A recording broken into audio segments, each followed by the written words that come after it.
모든 일에는 순서가 있습니다. 무엇을 요리할 때도 순서가 있습니다. 라면 하나 끓여 먹으려면 순서가 필요합니다. 물을 올리고 불을 켜고 스프를 먼저 넣고 면을 넣고 물이 다 끓고 나면 그렇게 대파나 계란을 넣기도 합니다. 그리고 여행을 갈 때도 순서가 있습니다. 먼저 어디로 가야 할지 정해야 합니다. 숙소도 예약해야 하고 무엇을 타고 갈지도 생각해야 합니다.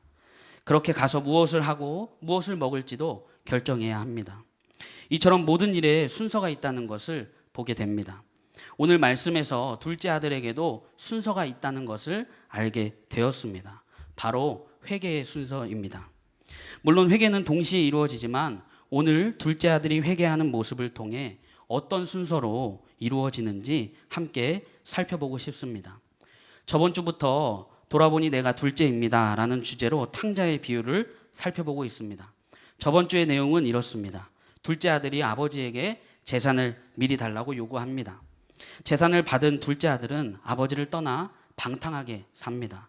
그리고 모든 것을 탕진하고 흉년을 만납니다. 결국 다른 사람에게 몸을 의탁하게 되고 들로 보내져서 돼지치는 일을 하게 됩니다. 그리고 배가 너무 고파서 돼지가 먹는 쥐염 열매라도 먹고 싶은 심정이었으나 이 둘째에게 먹을 것을 주는 사람이 아무도 없었습니다. 그리고 오늘 말씀으로 이어집니다. 오늘 말씀에서 둘째 아들은 제정신이 들어서 아버지를 떠올리게 됩니다. 그리고 자신의 상황을 알게 되고 아버지에게로 돌아가게 됩니다. 그리고 가서 하늘과 아버지에게 죄를 지었습니다. 나는 더 이상 아버지의 아들이라고 불릴 자격이 없습니다. 나를 품꾼의 하나로 삼아 주십시오. 이렇게 부탁드려야겠다. 아버지를 만나서 할 멘트를 준비하고 일어나서 아버지에게로 갑니다. 오늘 떠올리고 돌이키는 둘째 아들의 회개 모습을 통해 오늘을 살아가고 있는 우리 예수님의 사람들에게 어떤 말씀을 주시는지 함께 나누고 붙잡고 기도하고 싶습니다. 첫 번째로 둘째 아들이 아버지를 떠올렸다는 것에 주목하게 되었습니다. 오늘 말씀 17절을 보면 그제서야 그는 제정신이 들어서 이렇게 말하였다. 내 아버지의 그 많은 품꾼들에게는 먹을 것이 남아 도는데 나는 여기서 굶어 죽는구나. 모든 재산을 탕진한 둘째 아들은 다른 사람에게 몸을 의탁합니다. 그리고 둘째 아들은 돼지를 치기 위해 들로 가게 됩니다. 배가 너무 고팠지만 먹을 것을 주는 사람이 아무도 없었습니다. 바로 그때 둘째 아들은 제정신이 듭니다. 아버지를 떠올리게 됩니다. 둘째 아들은 가장 먼저 아버지를 생각했습니다. 아버지를 떠올렸습니다. 그리고 둘째 아들은 아버지의 부유함을 생각하게 됩니다. 우리 아버지에게는 많은 품꾼들이 있는데 그 품꾼들에게는 먹을 것이 남아 도는데 우리 아버지는 이렇게 부유한데 나는 지금 이렇게 굶어 죽는구나. 성경에 나와 있지는 않지만 아버지를 떠올리는 것과 동시에 아버지의 성품에 대해서도 떠올릴 것 같습니다. 아, 우리 아버지는 이런 분이셨는데, 우리 아버지는 나를 사랑해 주시는 분이셨는데, 내가 유산을 미리 달라고 했을 때 그냥 주셨던 분이셨는데. 저는 이 둘째 아들의 모습을 보면서 회개의 시작은 하나님 아버지를 떠올리는 것임을 붙잡게 되었습니다. 알프레드 화이트헤드는 영국의 대철학자이자 수학자였습니다. 이분이 젊은 시절 학문에 심취하면서 신앙에 대해 깊은 회의감에 빠지게 됩니다. 그리고 이 회의감에서 빠져나오지 못해서 결국 교회를 떠나게 되었습니다. 세월이 흘러 나이를 먹을 만큼 먹고 이분의 인생이 황혼기에 접어들었을 때였습니다. 어느 날 이분이 살고 있는 도시에 폭설이 내렸습니다. 서둘러 집으로 돌아오던 길에 한 노파가 눈구덩이에 빠져 있는 것을 보게 되었습니다. 그래서 얼른 그 노파를 눈구덩이에서 구해 주었습니다. 그리고 노파는 이분에게 고맙다고 인사하면서 이렇게 물었습니다. 나에게 큰 친절을 베푸시는 것을 보니까 깊은 신앙심을 갖고 계신 것 같은데 어느 교회 출석하세요? 라고 질문했답니다. 이 질문에 이분은 자기는 신앙생활을 하지 않는다고 대답했습니다. 그러자 노파는 의외라는 듯이 이렇게 말했습니다. 아니, 다 늙어서 어쩌자고 아직도 예수님을 믿지 않는다는 말이요. 그러다가 나처럼 뜻밖의 사고를 만나서 어쩌려고 그러시오. 나는 저 밑에서 죽는 줄 알고 열심히 찬송을 부르고 있었구먼. 이분이 노파의 그 확신에 차 있는 그 말을 듣고서 자기가 지금까지 연구했던 학문에 대한 회의감이 들기 시작했습니다. 결국 이분은 신앙을 다시 회복하게 되었습니다. 눈구덩이에 빠진 노파는 죽을 줄 알고 하나님께 찬양했다고 고백합니다. 하나님을 생각했습니다. 물론 둘째 아들처럼 죄를 짓고 나중에 아버지를 생각한 것처럼 노파가 죄를 지어서 눈구덩이에 빠지고 그래서 하나님을 생각하고 찬양한 것은 아닙니다. 하지만 힘들 때, 고난의 때, 자신이 어떻게 할 방법이 없을 때 노파는 하나님께 찬양했습니다. 하나님을 생각했습니다. 우리도 살아가면서 죄로 인해 넘어지고 무너질 때가 있습니다. 고난 가운데 있을 때가 있습니다. 문제가 더해져서 어려운 상황이 펼쳐질 때가 있습니다. 길고 긴 캄캄한 터널을 지날 때가 있습니다. 그때 우리가 가장 먼저 해야 할 것은 하나님 아버지를 떠올리는 것입니다. 하나님 아버지를 가장 먼저 생각하는 것입니다. 이것이 회개의 시작인 줄 믿습니다. 하나님 아버지를 떠올리는 것이 우리가 고난 속에서, 우리의 상황과 환경 속에서 우리가 죄 가운데 있을 때 돌이킬 수 있는 시작입니다. 아, 우리 하나님은 사랑이 많으신 분이시지. 나를 죽기까지 사랑하셨지. 나를 항상 인도하시고 보호하시지. 지금도 나와 항상 함께 하시는 분이시지. 하나님 아버지를 떠올리는 것, 이것이 회개의 시작인 줄 믿습니다. 톨스토이 작품 중에 이런 이야기가 있습니다. 어느 목사님에게 두 여인이 찾아왔습니다. 한 여인은 자기는 큰 죄를 지은 죄인이라고 말하면서 눈물을 계속 흘렸고, 또 다른 여인은 자기는 살면서 이렇다 할 큰 죄는 짓지 않았지만 짜잘한 잘못은 많이 했다고 고백했습니다. 그리고 목사님은 큰 죄를 지은 죄인이라고 말하는 이 여인에게 당신은 당신이 들 수 있는 가장 큰 돌덩이를 구해오시오 라고 말했습니다. 그리고 짜잘한 잘못이 많다고 한 이 여인에게는 조그만 돌멩이를 바구니에 가득 주워오시오 라고 말했습니다. 얼마 시간이 지나고 두 여인은 목사님이 시키는 대로 했습니다. 한 여인은 커다란 바위를 낑낑거리며 옮겨왔고, 다른 한 여인은 새알 만한 돌멩이들을 바구니에 가득 주워왔습니다. 그리고 이 목사님이 미안하지만 이번에는 이 돌멩이들을 제자리에 갖다 놓으시오 라고 말하게 됩니다. 그러자 큰 바위를 가져온 여자는 다시 낑낑거리며 바위를 제자리에 갖다 놓았습니다. 어디서 가져왔는지 분명히 알고 있었기 때문입니다. 그러나 새알만한 돌멩이들을 바구니에 가득 채워온 이 여인은 어찌할 바를 몰라 쩔쩔매고 있었습니다. 바로 그때 목사님이 바로 그거요 라고 소리쳤습니다. 하나님께 지은 죄도 바로 이런 것이요. 바구니에 가득히 주워온 여인에게 목사님은 이렇게 말했습니다. 하루하루 이런저런 죄를 지으면서 하나님을 생각하지 않고 인생을 살아왔기 때문에 많은 죄를 짓고도 회개 한번 하지 않았소. 그러나 저 여인은 큰 죄를 짓고 이렇게 통회하고 자복하고 있으니 하나님의 용서하시는 은총이 함께 하실 것이요 라고 말했습니다. 우리가 하나님을 생각하지 않고 계속해서 죄 가운데 있거나 아니면 고난 가운데 계속해서 있는다면 우리는 계속해서 길고 긴 터널을 걸어가야 합니다. 그리고 지금 여기가 어딘지 잊어버리게 될 수 있습니다. 둘째 아들이 아버지를 생각하지 않았다면, 아버지를 떠올리지 않았다면 탕자의 이야기는 전혀 다른 결말을 맞이했을 겁니다. 계속해서 돼지가 먹는 쥐염 열매를 먹을까 말까 고민하고 다른 사람들에게 몸을 의탁하며 살았을 겁니다. 우리도 살아가면서 죄 가운데 있을 때가 있습니다. 넘어지고 무너질 때가 있습니다. 고난 가운데 있을 때가 있습니다. 그때 우리는 하나님 아버지를 가장 먼저 떠올리며 살아가길 소망합니다. 두 번째로 아버지를 떠올린 둘째 아들은 이어서 아버지와의 관계를 떠올렸다는 것에 주목하게 되었습니다. 오늘 말씀 18절부터 19절을 보면 내가 일어나 아버지에게로 돌아가서 이렇게 말씀드려야겠다. 아버지, 내가 하늘과 아버지 앞에 죄를 지었습니다. 나는 더 이상 아버지의 아들이라고 불릴 자격이 없으니 나를 품꾼의 하나로 삼아 주십시오. 둘째 아들은 가장 먼저 아버지를 떠올렸습니다. 아버지의 성품을 생각하고 아버지의 부유함을 생각했습니다. 그리고 이어서 자신이 어떤 잘못을 했는지 돌아보고 아버지와의 관계를 떠올리게 됩니다. 내가 이런 죄를 지었지. 내가 하늘과 아버지한테 이런 잘못을 했지. 자신의 죄를 돌아보고 아버지와의 관계가 멀어졌다는 것을 떠올리게 됩니다. 그런데 말씀을 묵상하면서 둘째 아들과 아버지의 관계가 언제 멀어진 것인지 살펴보게 되었습니다. 둘째 아들과 아버지의 관계가 멀어진 시점은 바로 유산을 달라고 했을 바로 그때 이 관계는 멀어지게 된 것입니다.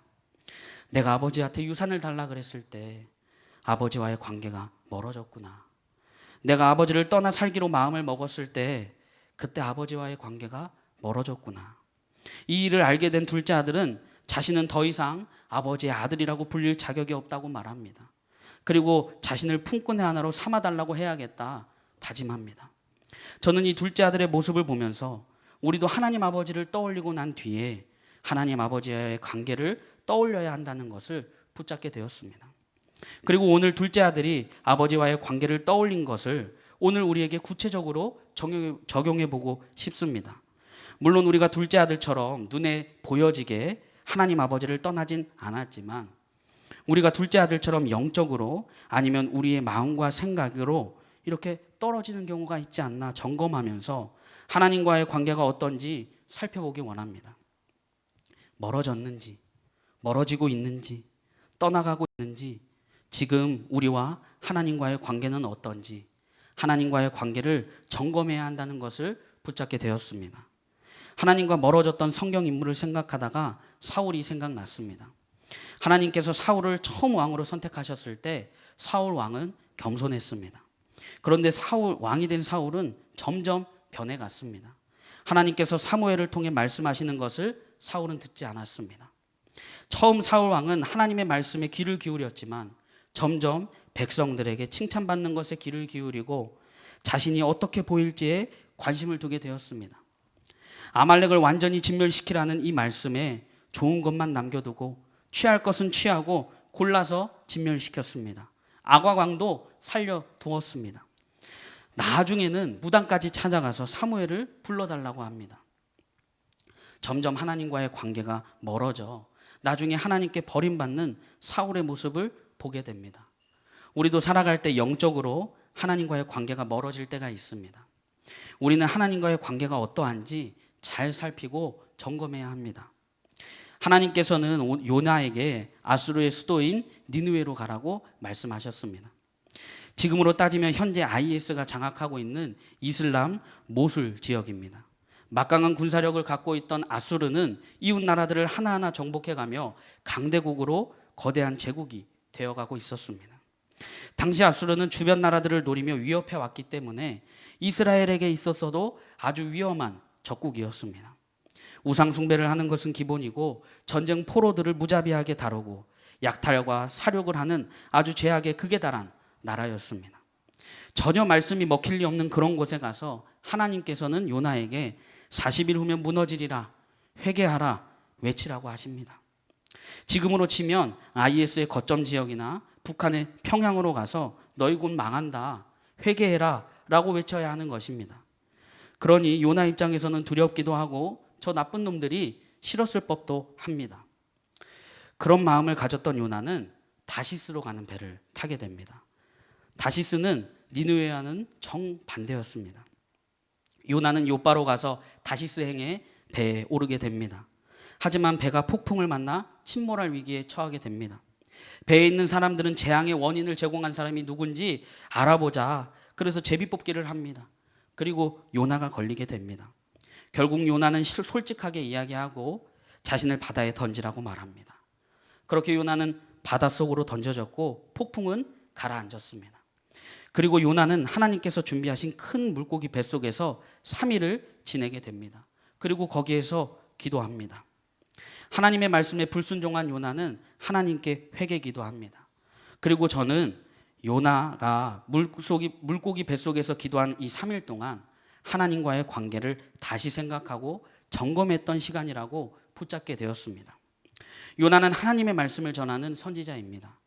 하나님은 요나에게 니느웨에 가서 회개하라고 이렇게 전하라고 하셨습니다. 하지만 요나는 불순종합니다. 여러 이유를 주석과 학자들이 이야기하지만 니느웨가 미워서 그랬다. 어찌됐든 하나님의 말씀을 전하지 않고 다시스로 가게 되었습니다. 그리고 물고기 뱃속에서 3일 동안 기도하게 되었습니다. 결국 하나님과 멀어졌던 관계를 다시 회복하게 되었고 니느웨로 가서 하나님의 말씀을 전하게 됩니다. 우리가 살아갈 때 하나님과의 관계가 멀어질 때가 있습니다. 하나님으로부터 떠나갈 때가 있습니다. 멀어졌다고 느낄 때가 있습니다. 나의 죄로 인해, 나의 어떤 행동으로 인해 하나님과의 관계가 그렇게 되었다고 생각할 때가 있습니다. 아, 내가 이런 죄를 지었어. 내가 또 이런 죄로 넘어졌어. 내 상황이 이래. 내 환경이 이래. 내 맘대로 살고 싶은데 내가 하나님의 자녀라고 불릴 자격이 있나? 그냥 하나님의 자녀까지는 아니고 하나님의 아는 사람으로 나를 알아달라고 해야겠다. 이게 아닙니다. 하나님과의 관계를 잘 점검하기 원합니다. 멀어졌는지, 멀어지고 있는지, 떠나가고 있는지, 아니면 많이 떠나갔는지, 지금 우리와 하나님과의 관계는 어떤지 하나님과의 관계를 점검하며 살아가길 소망합니다. 마지막으로 주목하고 싶은 것은 둘째 아들은 아버지에게 갔다는 것에 주목하게 되었습니다. 오늘 말씀 20절 상반절을 보면 그는 일어나서 아버지에게로 갔다. 둘째 아들은 아버지를 떠올리고 아버지와의 관계를 떠올립니다. 그리고 아버지께로 돌아갑니다. 돌이킵니다. 저는 오늘 탕자의 비유를 묵상하면서 메타노니아를 생각하게 되었습니다. 국어 사전으로는 생각과 마음의 변화를 뜻하고 있습니다. 둘째 아들은 아버지를 떠올리고 아버지와의 관계를 떠올리고 생각과 마음이 완전히 바뀌게 되었습니다. 변화하게 되었습니다. 하나님과의 관계가 멀어졌다고 깨닫는다면, 하나님과의 관계가 떨어지고 있다고 깨닫는다면 생각과 마음을 완전히 바꿔서 하나님께 돌이켜야 합니다. 어떤 사람이 기차를 잘못 탔답니다. 그런데 그는 기차를 갈아탈 생각은 하지 않고 기차 안에서 착한 일을 하기 시작했습니다. 기차 안을 청소하고 노약자들을 도와주고 배고픈 사람들에게 음식을 사주는 등 많은 선행을 베풀었습니다. 기차 안의 승객들은 그의 선행에 칭찬했습니다. 그런데 종착역은 그가 목적했던 곳이 아닌 전혀 다른 곳이었습니다. 그는 목적지에 도착하기 위해서는 기차 안에서 선행을 베풀 것이 아니라 기차를 갈아탔어야 했습니다. 마찬가지로 회개는 방향의 전환을 이야기합니다. 둘째 아들이 아버지를 떠올리기만 하고 돌이키지 않았더라면, 아버지께로 돌아가지 않았더라면 이 탕자의 이야기는 마무리할 수 없었을 겁니다. 기차를 잘못한 사람이 기차를 갈아타야 했듯이, 탕자가 깨닫고 아버지께로 돌아갔듯이 우리도 방향을 완전히 바꾸어야 합니다. 항해 중에 있는 배의 선장이 배가 암초를 향해 가고 있다는 것을 발견하게 되었습니다. 이 위험을 어떻게 피할 수 있을까요? 갑판을 닫거나 사람들로 하여금 물을 퍼낼 준비를 시킴으로써 이 위험을 피할 수 있을까요? 그렇지 않습니다. 이 위험에서 배를 구하려면 배의 진로를 바꿀 수밖에 없습니다. 그래서 선장은 재빨리 명령을 내리고 배는 방향을 돌려야지 이 위험을 피할 수 있는 것입니다. 키를 완전히 돌릴 때 전체가 방향을 바꾸듯이 마음의 변화는 삶의 변화로 이어집니다. 둘째 아들은 탕진하고 배고픈 삶에서 완전히 돌이켜 아버지께로 나아갑니다. 돌아갔습니다. 저는 오늘 둘째 아들의 모습 속에서 떠오르는 것을 넘어서 돌이켜야 한다는 것을 붙잡게 되었습니다. 미국 시카고에 있는 어느 한 교회에서 3살짜리 여자아이가 장례식이 있었습니다. 먹지 못해서 굶어 죽었습니다. 그런데 이 불쌍한 여자아이의 장례식에 남루한 옷을 입고 충혈된 눈으로 찾아온 한 알코올 중독자가 있었습니다. 그는 사람들이 기도하는 틈을 타서 죽은 아이의 신발을 훔쳤습니다. 그리고 그걸 팔아 술을 사서 마셨습니다. 나중에 밝혀졌지만 그 사람은 바로 죽은 아이의 아버지였습니다. 20년 후 시카고 제1장로교회에서는 수천 명의 성도들 앞에서 한 사람이 외치고 있었습니다. 죽은 딸의 장례식에서 신발을 훔쳤던 파렴치범은 바로 저였습니다. 만물의 찌꺼기 같은 나를 다시 살려주시고 하나님의 일꾼으로 삼아주신 분은 위대하신 하나님이십니다. 죽은 아이 여자아이의 신발을 벗겨 그걸로 술을 사 먹은 알코올 중독자가 바로 아버지였고 20년 후에 시카고의 부흥사 멜트라더 목사가 되었습니다. 삶의 대반전이 일어난 것을 보게 됩니다. 생각과 마음이 변화되고 삶이 변화되는 것을 보게 됩니다. 이 목사님이 생각과 마음이 변화되고 하나님께로 돌이킵니다. 자신의 딸이 죽었는데 그 딸이 신고 있는 신발을 훔쳐서 그것을 팔고 그것으로 술을 먹던 그 삶에서 하나님께로 돌아가 완전히 바뀌게 된 것을 보게 됩니다. 둘째 아들이 생각과 마음이 변화되고 아버지께로 돌이킵니다. 돼지를 치고 다른 사람에게 몸을 의탁하고 돼지 쥐염 열매를 먹을까 말까 고민하는 삶에서 다시 아버지께로 가는 아들의 모습으로 바뀌게 된 것을 보게 됩니다. 그리스도인이 된 사람과 신자가 아닌 친구가 함께 대화를 나누고 있었답니다. 그래 자네 그리스도인이 됐다지? 그렇다네. 그럼 그리스도에 대해서 많이 알겠구만. 어디 좀 들어보세. 삼위일체라는 게 도대체 무슨 말인가? 설명 좀 해주시게. 글쎄 잘 모르겠는걸. 그리스도는 설교를 몇 번이나 했지? 잘 모르겠는데. 그럼 수많은 사이비 종파들이 어떻게 된 거지? 글쎄 나도 마음이 아프긴 하지만 나도 잘 몰라. 아니 그리스도인이 됐다고 하고선 그리스도에 대해 아는 것이 하나도 없잖아. 자네 말이 맞아. 아닌 게 아니라 나는 별로 아는 것이 없네. 부끄러워. 하지만 이 사실 하나는 분명히 알고 있어. 3년 전 내가 그리스도인이 아니었을 때는 난 주정뱅이였고 빚도 많았고 내 가정은 산산조각이 돼가고 있었어. 저녁마다 처자식들은 내가 집에 오는 것을 무서워하고 있었어. 그러나 이젠 술도 끊고 빚도 갚고 있고 우리 가정은 참으로 화목해졌어. 저녁마다 아이들은 목이 빠져라 나를 기다리고 있어. 이게 모두 그리스도가 나에게 이루어 주신 것일세.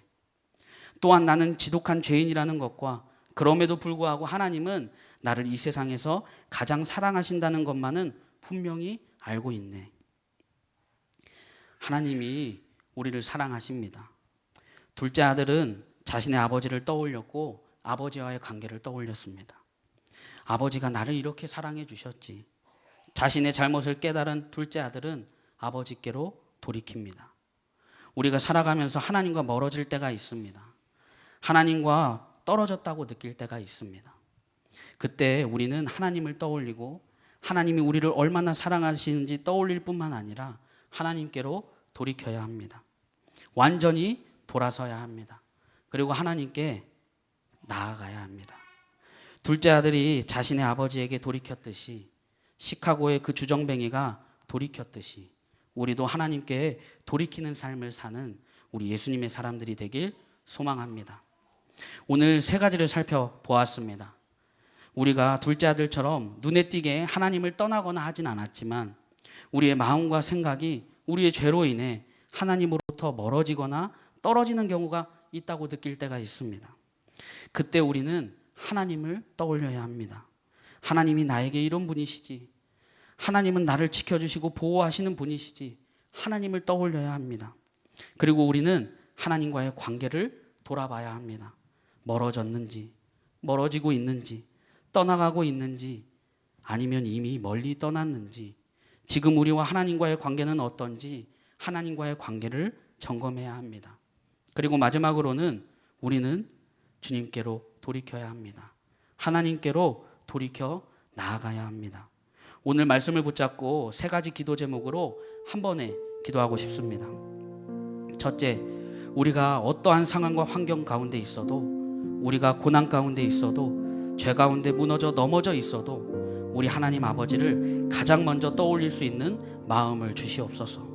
둘째, 멀어졌는지, 멀어지고 있는지, 떠나가고 있는지, 이미 멀리 떠나갔는지, 지금 우리와 하나님과의 관계는 어떤지 하나님과의 관계를 점검하는 눈을 열어주시옵소서. 셋째, 우리의 마음과 생각이 완전히 바뀌어서 우리가 하나님 아버지에게로 돌이킬 수 있는 담대함을 주시옵소서. 우리 세 가지 기도 제목을 붙잡고 함께 기도하겠습니다. 사랑하는 주님 감사합니다.